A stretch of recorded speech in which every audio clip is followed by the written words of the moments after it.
बॉलीवुड का एक ऐसा फिल्म मेकर जिसने अपनी ही असल जिंदगी में दर्द, विवादों और काले सच को कैमरा के सामने परोस कर इतिहास रच दिया।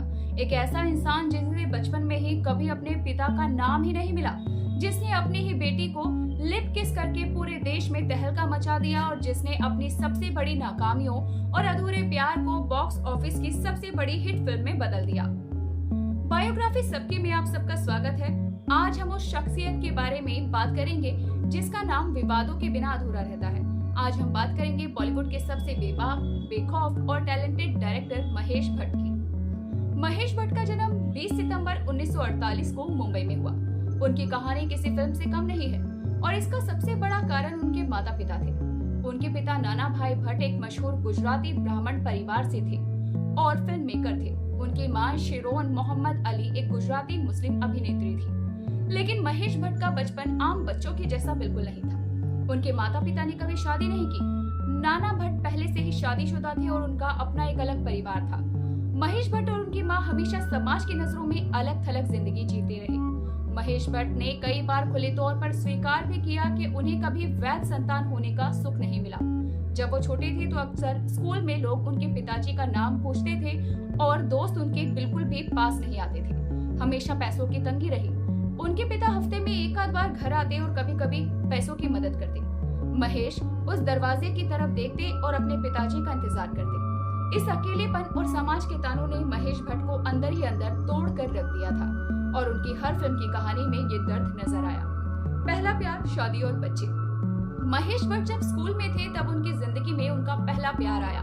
बॉम्बे स्कॉटिश ऑर्फनेज में उनकी मुलाकात लॉरेन ब्राइट नाम की एक लड़की से हुई और दोनों में मोहब्बत हुई। महेश उस वक्त 20 साल के थे। उन्होंने लॉरेन से शादी कर ली। शादी के बाद लॉरेन ने नाम बदलकर किरण रख लिया।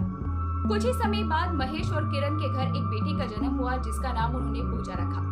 महेश भट्ट की जिंदगी का वो दौर था जब वो अपनी निजी जिंदगी तो सेटल कर चुके थे, लेकिन करियर में संघर्ष चल रहा था। वो अपने परिवार को एक अच्छी जिंदगी देना चाहते थे, लेकिन उनके पास में कोई पक्का काम नहीं था। महेश भट्ट ने अपने करियर की शुरुआत विज्ञापनों से की। इसके बाद उन्होंने स्मिता पाटिल के साथ अपनी पहली फिल्म डायरेक्ट की जिसका नाम था मंजिलें।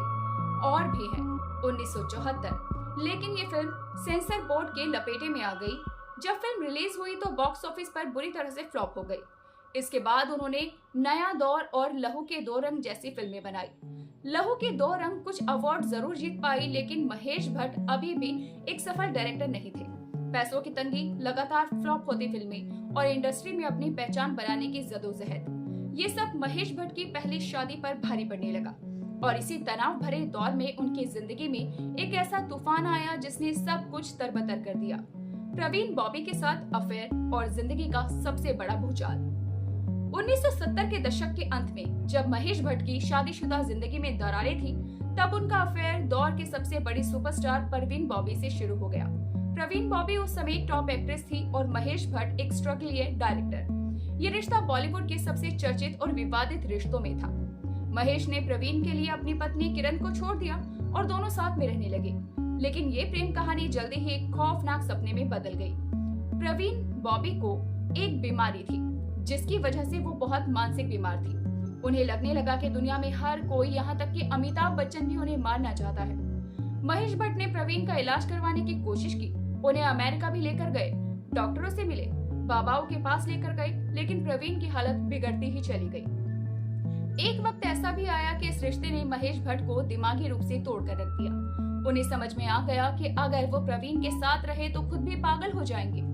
आखिरकार भारी मन से महेश भट्ट ने प्रवीण बॉबी को उनके हाल पर छोड़ दिया और अपनी पत्नी किरण के पास वापस लौट आए। लेकिन तब तक किरण के साथ भी उनका रिश्ता इतना टूट चुका था कि वो कभी पहले जैसा नहीं बन पाया। प्रवीण बॉबी के साथ बिताए गए वो खौफनाक साल और अपनी टूटी हुई शादी का दर्द महेश भट्ट को अंदर ही अंदर तोड़ रहा था। उन्हें महेश भट्ट को समझ में नहीं आ रहा था कि अब वो क्या करे। बॉलीवुड का सबसे बड़ा डायरेक्टर उसी दर्द ने इन्हें बनाया। उन्होंने अपनी ही जिंदगी की दर्दनाक कहानी को कैमरे के सामने लाने का फैसला किया और 1982 में एक फिल्म बनाई जिसका नाम अर्थ था।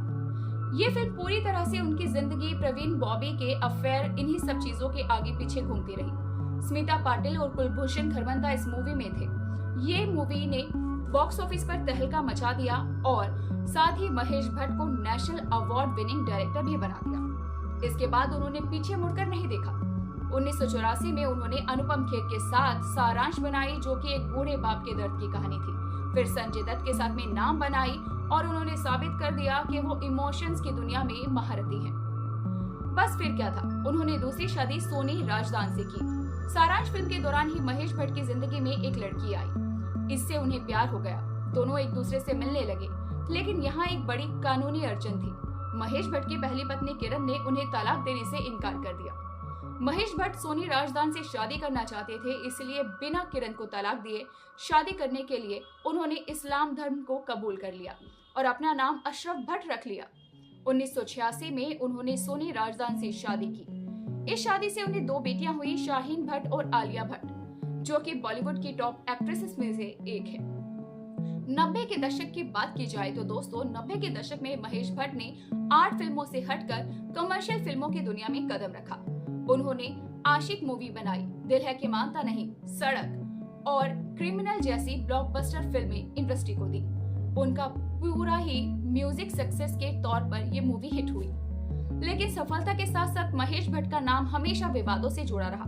सबसे बड़ा विवाद तो तब हुआ जब स्टारडस्ट मैगजीन के कवर पर उन्होंने अपनी ही बेटी पूजा भट्ट के साथ लिप किस करते हुए फोटो छपवा दी। ये फोटो सामने आते ही हंगामा ही मच गया।